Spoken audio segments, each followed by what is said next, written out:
আসসালামাইকুম নানু। ওয়ালাইকুম সালাম। কেমন আছেন? ভালো আছি নানু। পড়ালেখা করছেন কোথায়? আমি লেখাপড়া করছি থাইল্যান্ডে। থাইল্যান্ডে পড়ালেখা করছেন কেন? থাইল্যান্ডে লেখাপড়া করছি, আমার ভালো লাগছে ওই থাইল্যান্ডে বাইর কান্ট্রিতে। বাইরের কান্ট্রিতে পড়ালেখা করার কারণ কি? কারণ হইলো বাংলাদেশের লেখাপড়ার কত বাংলা লেখাপড়া। বাংলা লেখাপড়া ভালো লাগে না? আচ্ছা আচ্ছা আচ্ছা। থাইল্যান্ডে কি পড়ছেন আপনি? আমি বাইর কান্ট্রিতে যে আমি ব্যঞ্জন বর্ণ বই পড়ছি। যেমন যেমন ব্যঞ্জন বর্ণ বইয়ের মধ্যে অনেক কিছু আছে, প্রত্যেকটা ছড়ার মধ্যেই বোঝার কিছু আছে বিধানে আমি ওই। যেমন কি কি ছড়া পড়ছেন আপনি?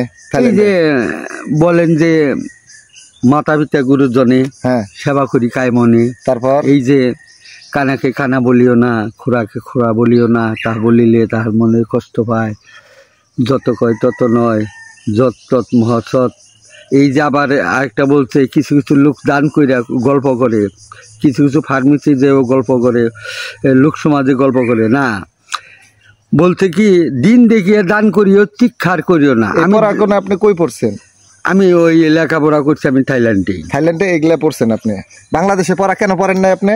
বাংলাদেশের লেখাপড়া করি নাই, আমার মন চাই নাই। যেমন যেমন তো একটা কারণ যে এই জন্য আমার বাংলাদেশে পড়ালেখা ভালো লাগে নাই। বাংলাদেশের লেখাপড়া যখন আমি দেখলাম যে এতদিনকে হাড্ডিমার ডিম আসলো, এই যে ছড়া আসলো, ওই ছড়াগুলো আমি ব্যাখ্যা করে দেখলাম কি কিচ্ছুই আসে না। এই যে আমরা যেমন এই যে সবজির মধ্যে যে আলু গোটা খাই, ইটি খাই সবজির মধ্যে, কিন্তু ওনার আলামত কিচ্ছু আসে না। যার কারণে আমি ওনাকে ভুল ধরি, কবিকে। উনি হইল কবি নামে কলঙ্ক। কেন, কিছু তো থাকতে হবে। যেমন কিছু নাই, কোনটার মধ্যে কিছু নাই? এই হাড্ডিমার ডিম তারা মাঠে ভারে ডিম, তাগো খাড়া দুটি শিং। এটা আপনি এই দেশে পড়ছেন, পয়রা কিছুই বুঝেন নাই? না, কিচ্ছু পাই না। বোঝার কারণে আমি থাইল্যান্ডে যাইয়া থাইল্যান্ডে ব্যঞ্জন বর্ণ বই পড়ছেন। আপনি কি শিক্ষিত লোক দেখতে পারেন না অশিক্ষিত লোক দেখতে পারেন?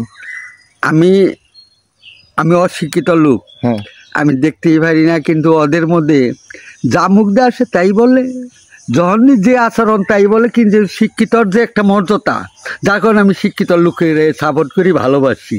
এইটাই আমার। আর কিছু বলবেন? আর কি বলবো, কিন্তু বলতে গেলে অনেক কিছু বলা যায়, যেমন কিন্তু তার পিছনে কিছু থাকে রিসু। হ্যাঁ, রিসু থাকে, যার কারণে আমি জীবন বড়াই। যার কারণে সেটাই, যার কারণে যেমন আমি তো দীর্ঘদিন ছিলাম ইসে। কোথায়? ঠাকুরগা। আমার ঠাকুরগা গুণে ট্রান্সফার করে দিয়েছে না। কোথায়? এই যে রাজগঞ্জে। রাজগঞ্জ থেকে কোথায়? রাজগঞ্জ আমি রইলাম 8 বছর। 8 বছর থেকে অন্য আমার ট্রান্সফার করে আবার শিবগঞ্জে। শিবগঞ্জ থেকে তারপরে এই শিবগঞ্জ থেকে আমি চাকরি রিটার্নে আসছি।